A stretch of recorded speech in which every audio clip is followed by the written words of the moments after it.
অসংখ্য দুরূদ এবং সালামে নজরানা পেশ করছি রাসূল করিম রাউফুর রহিম নবী পাক সাহেবে আওলাদ নবী মুহাম্মদুর রাসূলুল্লাহ সাল্লাল্লাহু আলাইহি ওয়াসাল্লাম এর নিশান দরবারে যে নবীর উম্মত হয়ে আল্লাহ তাআলা আমাদেরকে সর্বশ্রেষ্ঠ বান্দা হিসেবে নির্বাচিত করেছে।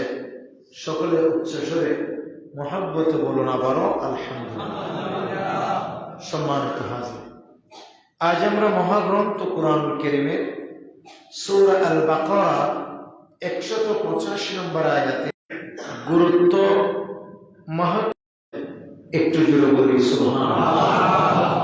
আল্লাহ তাআলা বলছেন, আউযু বিল্লাহি মিনাশ শাইতানির রাজীম। শাহরু রমাদান الذي أنزل فيه القرآن هدى للناس وبينات من الهدى والفرقان فمن شهد منكم الشهر فليصمه صدق الله العظيم وصدق رسوله النبي الحبيب الكريم। আল্লাহ পাক সুবহানাহু ওয়া তাআলা বলেন, রমজানুল মুবারকের মাস, রমজানুল মুবারকের মাস, যেই মাসে আল্লাহ তাআলা কুরআনুল কারীম অবতীর্ণ করেছে। সুবহানাল্লাহ। কুরআনুল কারীম অবতীর্ণ করেছে কি জন্য? হুদাল লিন্নাস, মানব জাতির হেদায়েতের জন্য। তারপরে বলা হচ্ছে এই কুরআনুল কারীমে সুস্পষ্ট নিদর্শনাবলী এবং সত্য মিথ্যা পার্থক্যকারী হিসাবে আল্লাহ এই কুরআনকে নাযিল করেছে। হেদায়েতের সুস্পষ্ট নিদর্শনাবলী এবং সত্য মিথ্যার পার্থক্যকারী রূপে এই কোরআনকে নাযিল করেছেন কে? আল্লাহ। অতঃপর তোমাদের মধ্যে যে ব্যক্তি এই মাসকে পায়, আল্লাহ তাআলা বলছেন ফালিয়াসুমহু, বলে সেই ব্যক্তি যেন রোজা রাখে। সুবহানাল্লাহ। সেই ব্যক্তি যেন কি রাখে? রোজা রাখে। কুরআনুল কারীমে আল্লাহ পাক সুবহানাহু ওয়া তাআলা 12টি মাসে কোন মাসের নাম কোরআনের মধ্যে নেই। আপনি যদি দেখেন মুহররম, সফর, রবিউল আউয়াল, রবিউল আখির, রবিউল, এভাবে যে মাস আছে 12টি মাস, জামাদিউল আউয়াল, জামাদিউল আখির, এই যে যেভাবে পবিত্র রমজান, পবিত্র হিজরি বর্ষের যে মাসসমূহ আছে 12টি মাস, কোন মাসের নাম আল্লাহ তাআলা কোরআনে অবতীর্ণ করেন নাই, কোরআনে দেন নাই। শুধু একটি মাসের নাম কোরআন মজিদে আছে, আর সেই মাসের নাম হলো রমাদান। সুবহানাল্লাহ। সেই মাসের নাম কি? রমাদান। কাজেই অন্যান্য মাসের তুলনায় এই মাসের দাম, মর্যাদা, সম্মান অনেক বেশি। আপনারা জানেন হাদিসের বিভিন্ন জায়গায় এই মাসকে ইউসুফ আলাইহিস সালাতু ওয়াস সালামের সাথে তুলনা করেছে। কার কথা বললাম? ইউসুফ নবী। কেন? ইউসুফ ইসলামের ভাইয়েরা 11 ভাই ছিলেন। কত ভাই? তন্মধ্যে একজন হলেন ইউসুফ সহ 12 ভাই। বলেন কয় ভাই? আল্লাহ তাআলা দয়া, মেহেরবানি সব ভাইদেরকে দান করেছে, কিন্তু এই 12 ভাইয়ের মধ্যে সব থেকে আলাদা মর্যাদার অধিকারী, সব থেকে সম্মানিত, সব থেকে মর্যাদা সম্পন্ন আল্লাহ পাক সুবহানাহু ওয়া তাআলা করেছেন একমাত্র নবী ইউসুফ আলাইহিস সালামকে। বলে ঠিক সেভাবে 12টি মাসের ভিতরে প্রত্যেকটি মাসের আলাদা আলাদা স্বকীয়তা, আলাদা আলাদা আদর্শ, আলাদা আলাদা মর্যাদা আছে। কিন্তু সেই 12টি মাসের ভিতরে সব থেকে মর্যাদাবান, সব থেকে ফজিলতওয়ালা, সব থেকে মূল্যবান মাসের যেই নাম, সেই মাসের নাম হলো পবিত্র রমাদানুল মুবারক। একটু জোরে বলেন সুবহানাল্লাহ। এক কথায় কোটি কোটি তারকার ভিতর যেভাবে চাঁদ স্পষ্ট মর্যাদা সম্পন্ন দারুণ দেখা যায়, ঠিক সেভাবে আপনার 12টি মাসের ভিতরে চন্দ্রকেও সেরকম আলাদা চোখে দেখা যায়। 12টি মাসের ভিতরে এই চন্দ্রের তুল্য পবিত্র রমজানুল মুবারককে আলাদা চোখে দেখা যায়। সুবহানাল্লাহ।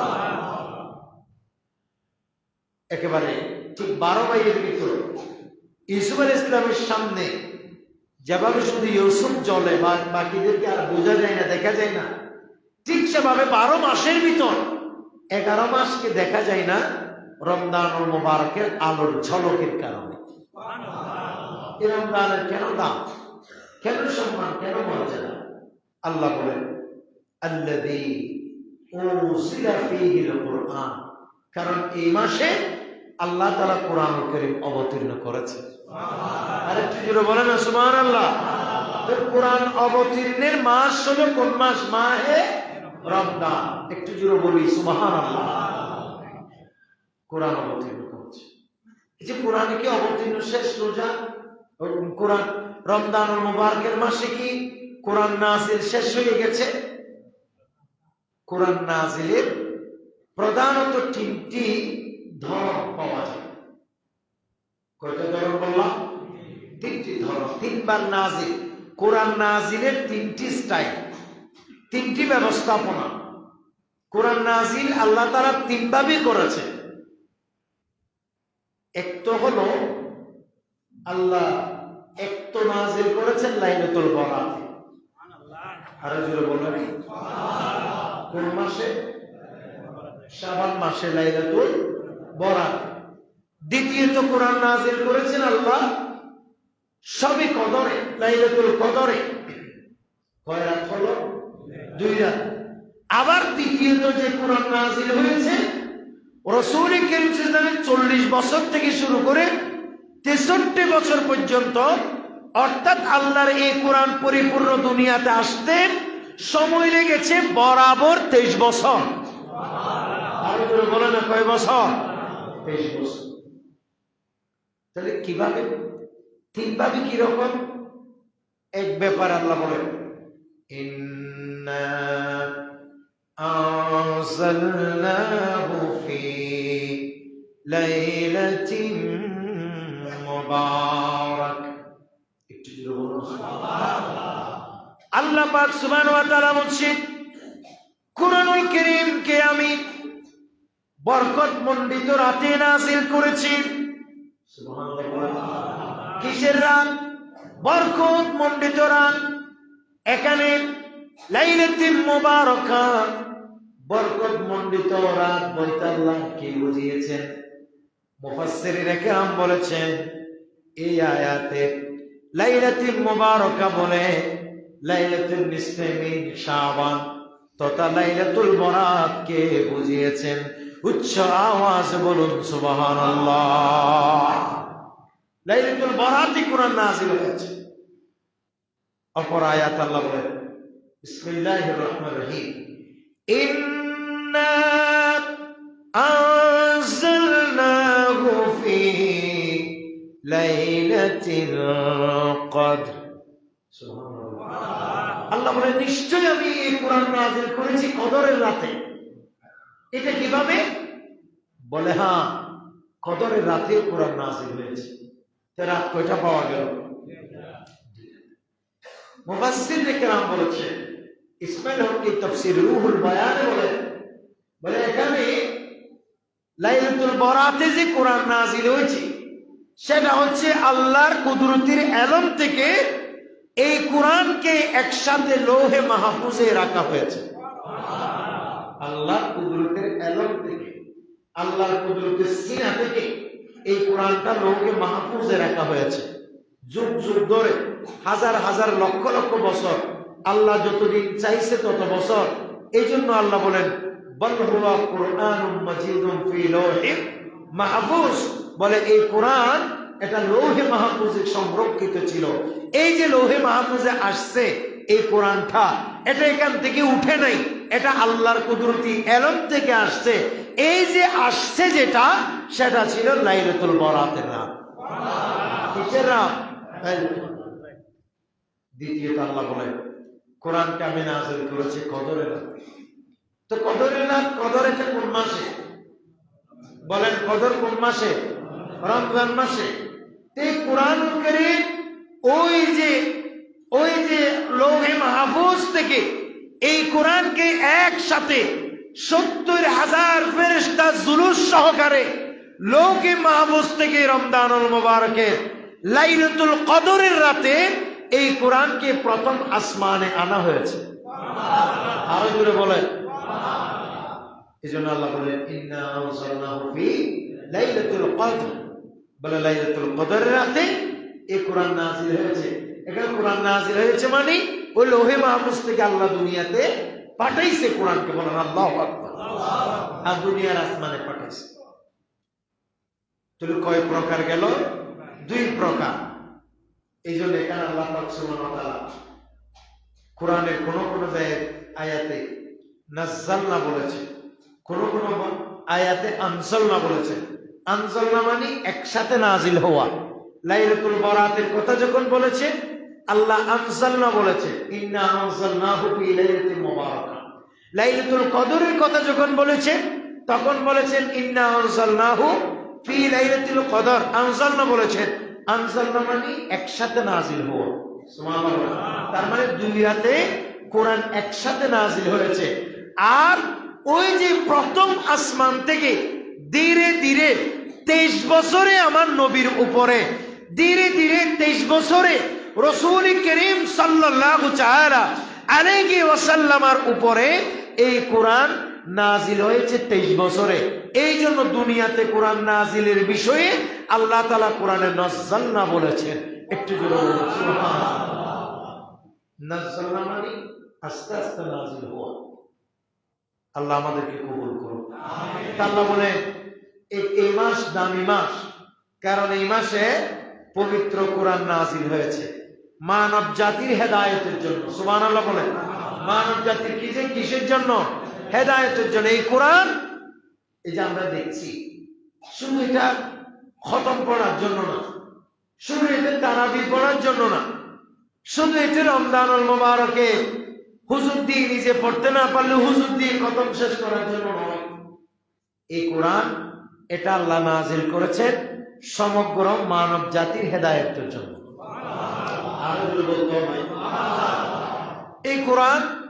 এই কোরআনের তেলাওয়াতের প্রভাবে অনেক মানুষের তকদির বদলে গেছে, অনেক মানুষের তকদির পরিবর্তন হয়ে গেছে। বলেন আল্লাহু আকবার।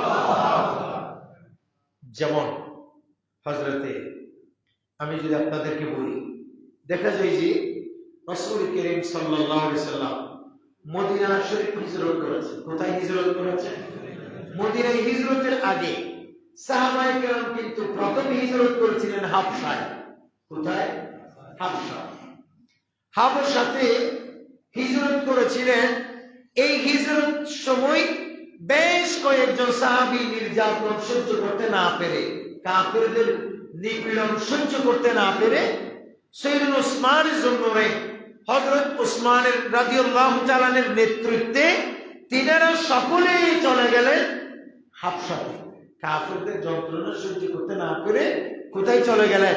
হাবশা। আমার নবীর পরামর্শক্রমে হাবশা যাওয়ার পর কাফেররা এটা সহ্য করতে পারতেছে না, তারপরে সেখানে গিয়ে জ্বালাইতেছে। মক্কা শরীফের বড় বড় কাফেররা হাবশার গভর্নর, যার নাম ছিল নাজ্জাশী। কি নাম বললাম? নাজ্জাশী। সেই নাজ্জাশীর কাছে এই মুসলমানের বিরুদ্ধে মক্কা শরীফ থেকে কাফেররা কিছু প্রতিনিধি পাঠিয়েছে। একটু জোরে বলবেন নাউজুবিল্লাহ। নাজ্জাশী গিয়ে তারা বলতেছে, আমাদের মক্কা শরীফ থেকে কিছু মানুষ অন্যায় করে, জোর জুলুম করে, চুরি ডাকাতি করে কিছু মানুষ আপনার দেশে চলে আসছে। আমাদেরকে আবু জেহেল, আবু লাহাব, উতবা সাহেবা তারা পাঠাইছে, আপনি যেন তাদেরকে আবার মক্কা শরীফ ফেরত দেন। একটু জোরে বলবেন নাউজুবিল্লাহ। তারা কি কোনো নির্যাতন করে গেছে? নবীর সাহাবীরা কি নির্যাতন করে গেছে? না, নির্যাতন সহ্য করতে না পেরে বেঁচে থাকার জন্য গেছে। বলেন আল্লাহু আকবার। নাজ্জাশী তাদেরকে ডাকলেন, কাদেরকে? ওই মক্কা শরীফ থেকে যারা হাবশাতে গেছে, তাদেরকে, তার দেশে গেছে, তাদেরকে ডাকছে। ডাকে বলতেছে, তোমরা সবাই এই যে মক্কা শরীফের মানুষ, এই জন্য দেখে সালাম সুতোর মানুষ হলে যে কোনো কথা শুনলে এটা একটু জাস্টিফাই করে, ঠিক কিনা? বলেন ঠিক কিনা? আর বেকুব হলে কেউ কিছু বলছে সাথে সাথে এটা বিশ্বাস করে ফেলে। একটু জোরে বলেন না নাউজুবিল্লাহ। এই জন্য যে কোনো খবর শোনার সাথে সাথে এটা বিশ্বাস করবেন না। মাঝে মধ্যে ফেসবুকে দেখি ভালো ভালো মানুষ ছবি দিয়ে পোস্ট করে মারা গেছে, বলে না ঠিক কিনা? মাঝে মধ্যে বলে না মানুষ অমুক মারা গেছে, এরকম লিখতে লিখতে অনেক জনে ফেসবুকে পোস্ট দিয়ে দেয়, পরে যাচাই বাছাই করে দেখা যায় যে মারা যায়নি। কথা বলে না ঠিক কিনা? এরকম অনেক ঘটনা। এগুলো কেন হয়?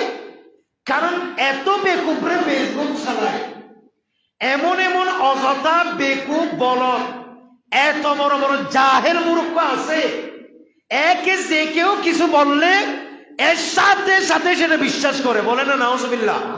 এই জন্য কোনো কথার সাথে সাথে বিশ্বাস করা যাবে, এটা ভালো হোক মন্দ হোক, একটু জাস্টিফাই করেন না। না, জাস্টিফাই কেউ কেউ লিখে দিছে আজ সকাল 6:00 সময় আব্দুল আজিজ নজরুল মারা গেছে, সাথে সাথে আরেকজনে দেখা লোকটা ভালো মানুষ ছিল, উনি বলে মারা গেছে। একটু জাস্টিফাই, আসলে কি মশলাতে আমার নম্বর আছে, চাইলে ফোন করে জিজ্ঞেস করতে পারবো যে আপনি কি মারা গেছেন, এটা বলতে পারবো, কিন্তু কেউ জাস্টিফাই করে না। ঘটনা এমন, এক ব্যক্তি বলে হাসপাতালে গেছে। কোথায় গেছে? হাসপাতালে। তো ডাক্তারে ভুলে জীবিত মানুষের মৃত সার্টিফিকেট দিয়ে দিচ্ছে, লোকটা মারা গেছে। এখন লোক আসার সময় সবাই কান্নাকাটি করতেছে, সবাই বলতেছে এই লোক কে গেছে, মারা গেছে, এটা আসলে বেহুশ হয়েছে। কিছুক্ষণ পরে লোকটা আল্লাহ বলে বসে গেছে, হয়তো আমি আসলে মারা যাইনি। এরা সবাই সিবি করে আবার শোয়া দিতেছে, বলে বেটা প্রফেসর তো বেশি বুঝস, শুয়ে থাক, মরে গেছে বলছে। ডাক্তাররা বলছে মরে গেছে, মরে গেছ তুই শুয়ে থাক। এই যুগটা এরকম হয়ে গেছে যে যা বলে মানুষ তাই বিশ্বাস করে। কথা বলে না ঠিক কিনা? আপনাকে আমার কথা বুঝতেছেন? এগুলো কেন বলতেছি? হুট করে যে কোনো খবর কানে আসছে এটার উপর লাফাবেন না। এটা আপনি আগে প্রয়োজন হলে জাস্টিফাই করবেন, আর প্রয়োজন না হলে বলবেন যে দেখা যাক কি হয়। কথা বলেন ঠিক কিনা? আজকে থেকে ১৫০০ বছর আগে হাবশার প্রেসিডেন্ট নাজ্জাশীর কাছে খবর গেছে, মক্কা শরীফ থেকে ১৬-১৭ জন যে সাহাবী আসছে, মুহাম্মদের যে সাথীরা আসছে, এরা সবাই অন্যায় অপরাধ করে আসছে। ১৫০০ বছর আগের মানুষ হিসাবে নাজ্জাশী একটা দেশের প্রেসিডেন্ট, সে যদি চাইতে সবাইকে কেটে ফেলো, এখন এই শরীর থেকে মাথা আলোক করে দাও অথবা এদেরকে বের করে দাও, এটা বলতে পারতেন কিনা? না, তিনি সেটা করেন। কারণ সেটা বিবেকবান মানুষ, কখনো চালাক চতুর মানুষ, বিচক্ষণ মানুষ কখনো সেটা করে না। সে কি করে? সে যাচাই বাছাই করে। আপনারাও কি করবেন? কোন খবর শুনলে কি করবেন? যাচাই বাছাই করবেন, সাথে বিশ্বাস করবেন না।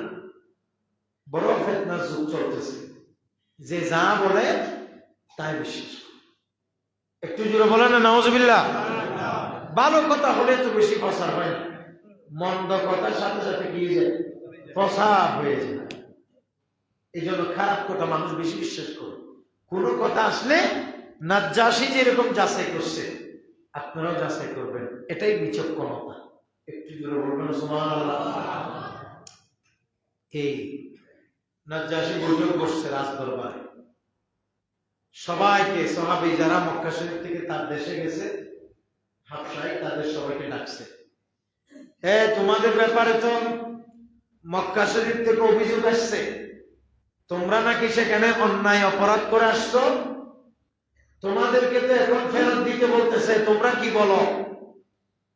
ওখানে হযরত আলী রাদিয়াল্লাহু তাআলা একজন ভাই ছিলেন, যার নাম হযরতে জাফর ইবনে আবি তালিব। একটু জোরে বলবেন না সুবহানাল্লাহ। রাদিয়াল্লাহু তাআলা তিন দাঁড়ায় বললেন, জাহাপনা, এ ব্যাপারে আমার কিছু বক্তব্য আছে। বলে, দাও, বক্তব্য দাও। হযরত জাফর দাঁড়ায় বলতেছে, বলে, জাহাপনা, তিনি আগে আল্লাহর সানা বললেন, রাসূলের পাকের উপর দরুদ পড়লেন, তারপরে তিনি বক্তব্য ভাষণ দিতেছে, জাহাপনা, আসলে আমরা কোনো অন্যায় করে আসি নাই, অপরাধ করে আসি নাই। তো কিভাবে আসছো? বলে, আমরা যুগ যুগ ধরে মূর্তি পূজা করতাম। বলেন, কি পূজা করতাম? মূর্তি পূজা। এখন শেষ জমানার নবীর আত্মপ্রকাশ ঘটেছে দুনিয়াতে, ওই নবী রহমতুল লিল আলামিন এসে আমাদের ভুল ভাঙিয়ে দিয়েছে। মূর্তি আমাদের ভালো মন্দ করতে পারে না, আমাদের একমাত্র ভালো মন্দ করতে পারেন যিনি, তিনি হচ্ছেন মহান রব্বে করিম আল্লাহ। কাজেই আমরা মূর্তি ছেড়ে ওই মুহাম্মদের অনুসারী হয়ে আমরা আল্লাহর ইবাদত করতে শুরু করেছি। আল্লাহর ইবাদত যখন করতেছি, কাফেররা আমাদের বিরুদ্ধে শত্রুতামি করে আপনার ওই দেশে সহ্য করতে না পেরে নির্যাতন নিপীড়ন করতে করতে আমরা বের হয়ে আপনার কাছে চলে আসছি। শেষ পর্যন্ত এখানেও আমাদেরকে ডিস্টার্ব করতেছে। আপনি চাইলে আমাদেরকে বের করে দেন, আমাদেরকে বের করলে তারা কিন্তু আমাদেরকে ওখানে গিয়ে নির্যাতন করবে ঈমান গ্রহণের কারণে। একটু জোরে বলুন না, নাউযুবিল্লাহ। নির্যাতন করবে কাফেররা।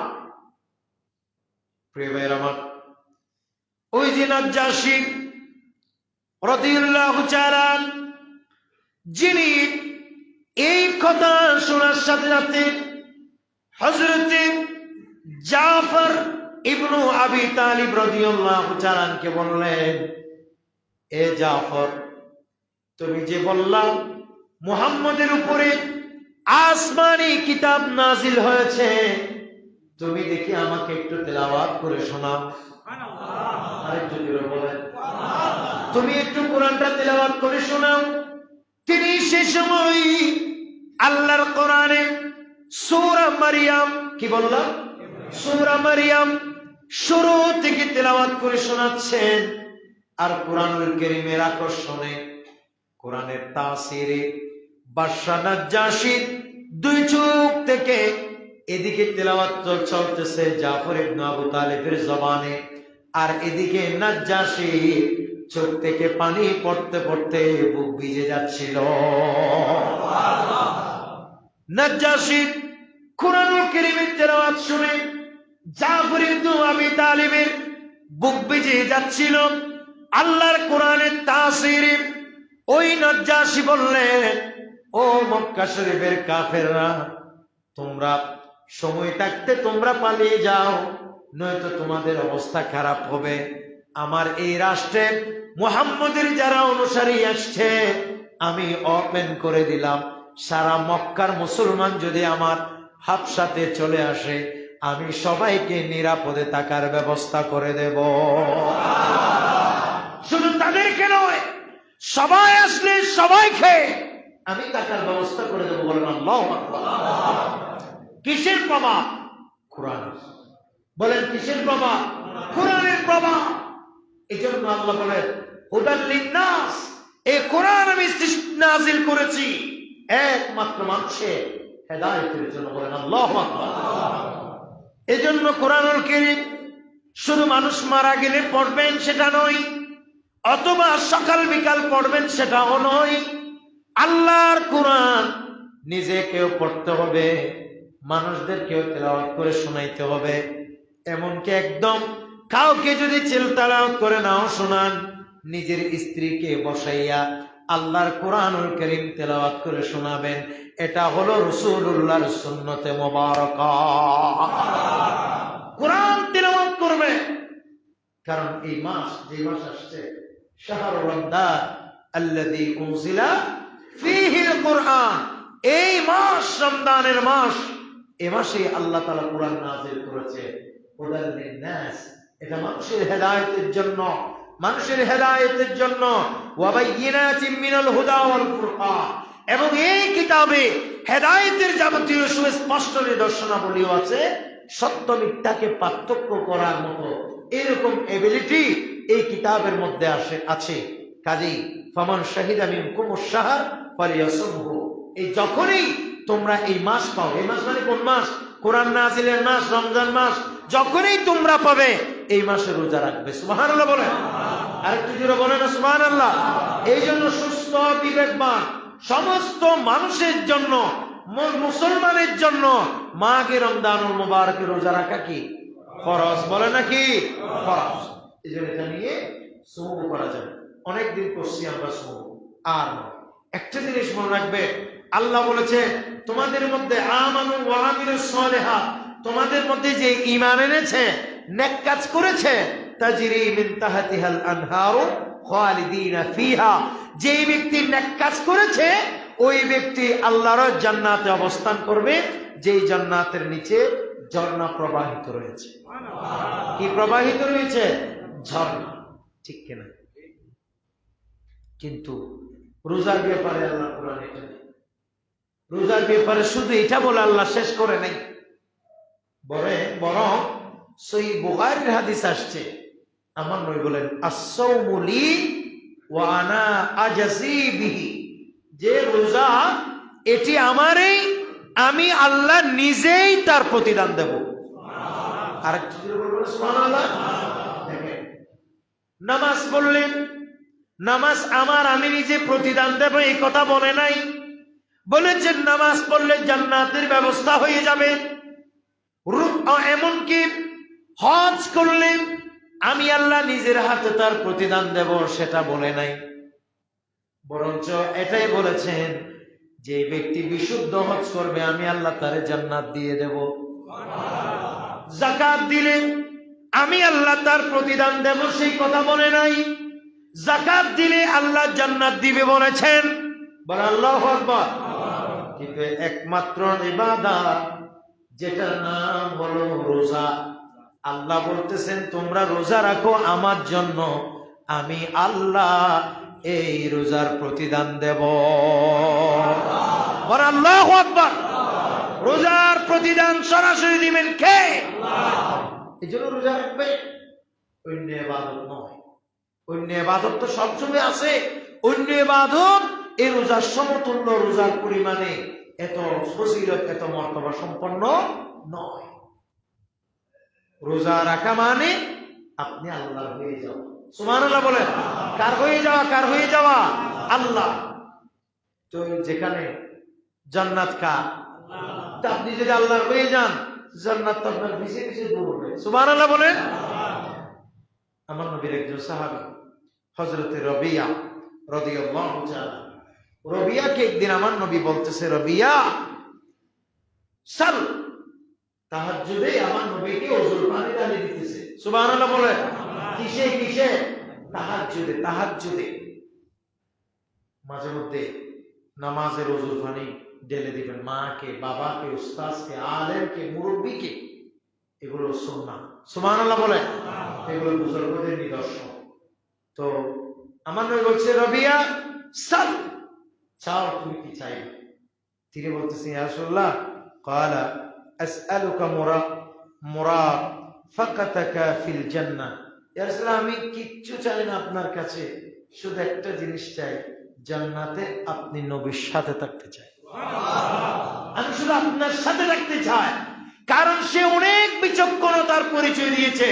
সে বলতেছে, আমি যদি বলি টাকা চাই তো টাকা পাবো, আমি যদি চাই পয়সা চাই পয়সা পাবো, আমি যদি ঘর চাই ঘর পাবো, আমি যদি বাড়ি চাই বাড়ি পাবো। কিন্তু আমি বাড়ি চাইলে নবী পাবো না, টাকা চাইলে নবী পাবো না, বাস আমি যদি নবীকে পেয়ে যাই তাহলে তো সব পেয়ে যাব। এই জন্য আমার নবী সাহাবী অনেক চালাকি উত্তর দিয়েছে।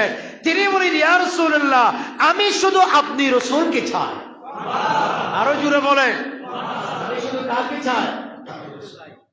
এই জন্য সবসময় মালিকের হয়ে যাওয়ার চেষ্টা করবেন। মালিকের হয়ে গেলে সব কিছুর মালিক আপনি।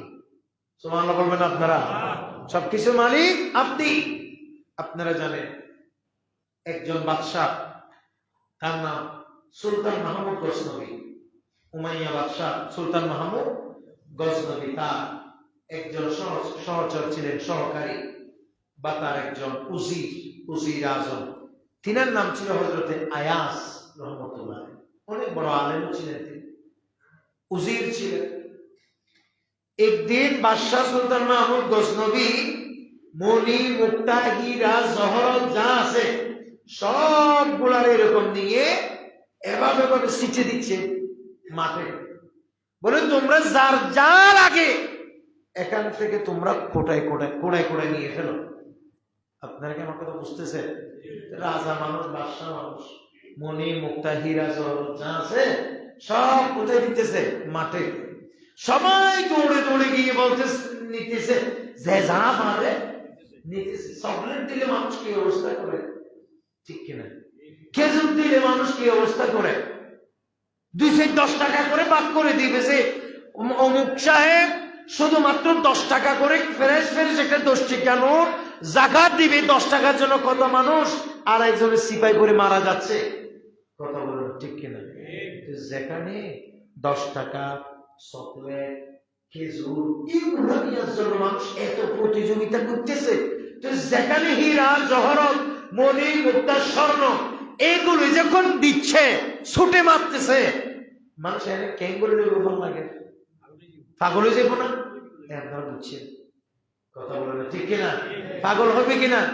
সবাই যা পারে তা নিতেছে, কার আগে খেয়ে পারে প্রতিযোগিতা শুরু করছে।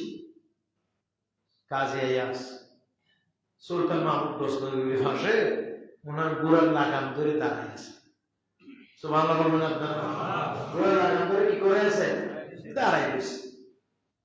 সুলতান মাহমুদ গজনবী বলতেছে, আর আয়াস তুমি এত বেকুব, সবাই যার যা রাখতেছে সবাই নিতেছে, তুমি এখানে গোড়ার লাগাম ধরে দাঁড়িয়েছো। বলে যার যা লাগে আর কি। বলে যার যা লাগে মানে বলে ওদের স্বর্ণ লাগতেছে, স্বর্ণ নিতেছে, মণি মুক্তা লাগতেছে, তা নিতেছে, হীরা জহরত লাগতেছে, তা নিতেছে। তো তোমার বলে আমার কিচ্ছু দরকার নেই, আপনি আমার থাকলে হবে। আর একটু জোরে বলেন সুবহানাল্লাহ। আপনি আমার থাকলে হবে, আমি এসব চাই না, এসবের মালিক তো আপনি। তো মালিককে যদি পাই সব তো আমার। আর বলে মালিককে যদি পাই সবকিছু কার? আমার। এই জন্য রমজান মুবারকের রোজা রাখা মানে আপনি মালিকের কাছে চলে যাওয়া, মালিকের নৈকট্য পাওয়া, মালিকের কাছে চলে যাওয়া। মালিক আপনার হয়ে যাওয়া মানে জীবনের গুনাহ মাফ হয়ে যাওয়া, জান্নাত পেয়ে যাওয়া, নিয়ামত পেয়ে যাওয়া, এই সবখান সম্মান পেয়ে যাওয়া, মর্যাদা এবং মর্তবা পাওয়া। একটু জোরে বলবেন সুবহানাল্লাহ। আমি কি আপনাদেরকে কথা বোঝাইতে পারলাম? এই জন্য আমি আপনাদের অত্যন্ত বিনয়ের সাথে বলি, আসন্ন মাহে রমজানুল মুবারকে রোজা রাখবেন, অত্যন্ত গুরুত্ব সহকারে। আল্লাহ কবুল করুন। রোজা রেখে অনেক মানুষ আমাদেরকে বিভিন্ন রকমের প্রশ্ন করে। কেউ প্রশ্ন করে রোজা রেখে ইনহেলার, ইনসুলিন ইত্যাদি নেওয়া যাবে কিনা? সহজ কথাই হচ্ছে, রোজা রেখে ইনহেলার এবং ইনসুলিন যারা যেটা নেন, মানে কাশি কিংবা বিভিন্ন হাঁফানির কারণে যারা ইনহেলার নেন, ইউজ করে, এবং যারা ডায়াবেটিসের অতিরিক্ততার কারণে যারা ইনসুলিন নেন, খুব খেয়াল করবেন এই সমস্ত বিষয়সমূহ। এগুলি যারা ইউজ করে, আপনারা এগুলি ইফতারের পর থেকে সাহারের আগ পর্যন্ত এই সময়ের মধ্যে সারাই ফেলবেন, যাতে দিনে রোজাটা অত্যন্ত নিরাপদ এবং সালামতের সাথে রোজাটা যেন কি হয়, আদায় হয়। কিন্তু কারণ যদিও কেউ বলছে ইনহেলার, ইনসুলিনের কারণে রোজা ভাঙবে না, কিন্তু আরেক দল বড় বড় আলেমের মতে এই ইনহেলার, ইনসুলিন রোজা রেখে কেউ যদি নেয় তাহলে রোজা কি হয়ে যাবে, ভেঙ্গে যাবে। কারণ এগুলি কেন আলেম ওলামার রেফারেন্স দিচ্ছি, যেহেতু ইনহেলারের কথা, ইনসুলিনের কথা সরাসরি কোরআনেও নাই, হাদিসেও নাই। কারণ এগুলো বের করেছে আধুনিক চিকিৎসা বিজ্ঞানের গবেষণায়, রোগের প্রতিষেধক হিসাবে এগুলি বের করছে। কাজে এগুলির কথা তো কোরআন হাদিসে নেই। তো উলামায়ে কেরাম কোরআন হাদিস ইসমা কিয়াস স্টাডি করে অধিকাংশ উলামায়ে কেরাম ফতোয়া দিয়েছেন ইনসুলিন এবং ইনহেলার রোজা রাখা অবস্থায় যদি কেউ নেয় রোজা ভেঙে যাবে। কত বড় রোজা কি হয়ে যাবে? ভেঙে যাবে। এই জন্য কোন সময় নেবেন? ইফতারের পর থেকে শুরু করে সাহারাত পর্যন্ত এই সময়ের মধ্যে কাজটা সারাই ফেলবে। কেন রোজা ভাঙবে?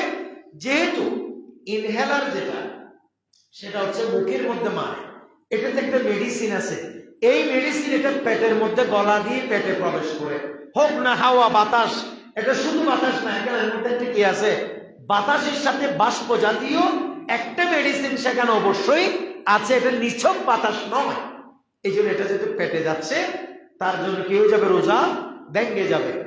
আর ইনসুলিন যেটা সেটা নিয়ে ডায়াবেটিস রোগীরা শরীরের বিশেষ করে পেটে বিভিন্ন চামড়ার উপর মারে, এটাও একটা মেডিসিন।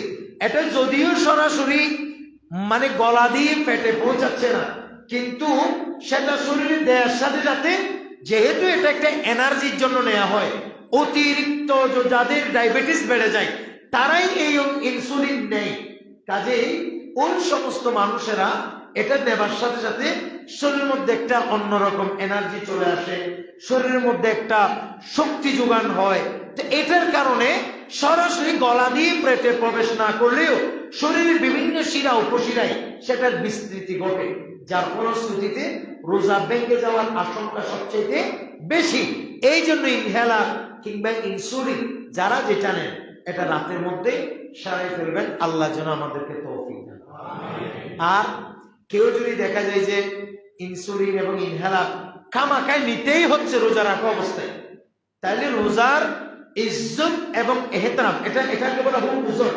খামাখায় যদি নিতে হয় তাহলে তো অবশ্যই নিবেন, নইলে তো রোজার কারণে আপনি মরে যাবেন। ইসলাম তো আপনি মরে যান সেটা চায় না, ইসলাম তো সবসময় মানুষের কল্যাণ চায়। কাজে আপনি যদি দেখেন যে খামাখা নিতেই হচ্ছে, তাহলে ইনহেলার ইনসুলিন এগুলো নিবেন, কিন্তু রোজাটা পারতে ভাঙবেন না, এই রোজাটা কন্টিনিউ করবেন রোজার ইজ্জত এবং ইহতিরামের জন্য। ওই পরবর্তীতে রোজা চলে যাবার পর যে রোজায় আপনি ইনসুলিন কিংবা ইনহেলার নিয়েছিলেন সেই রোজাটা আবার একটার বদলে একটা কাজা করে দেবেন। আশা করি আপনারা মাসালা বুঝেছেন। আল্লাহ তাআলা আমাদেরকে বিশুদ্ধভাবে রোজা রাখার তৌফিক দান। আরো জোরে বলেন আমিন।